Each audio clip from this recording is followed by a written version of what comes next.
Well, yes, my father especially. The memoir, My Father's Eyes, is something that I wrote. I wanted to pay homage to him. He was losing his sight when I was a child, growing up in Worcester, and I was enlisted, being the oldest in the family, as his guide. Going with him through the streets of the neighborhood in Worcester. I grew up in Maine South, and I'd go on errands with him and to church with him and to visit family and friends, and I observed and described the world for him.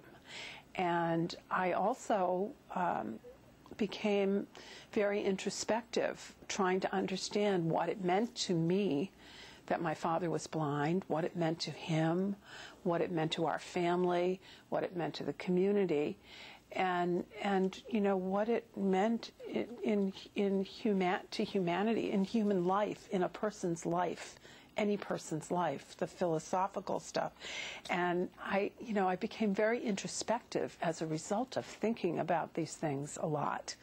And so I got a lot from him, as all good memoirs aren't just about, maybe it started with wanting to pay homage to him, but a good memoir is really about the person who's writing it, how I became the person I am as a result of this experience with this person who happened to be my father.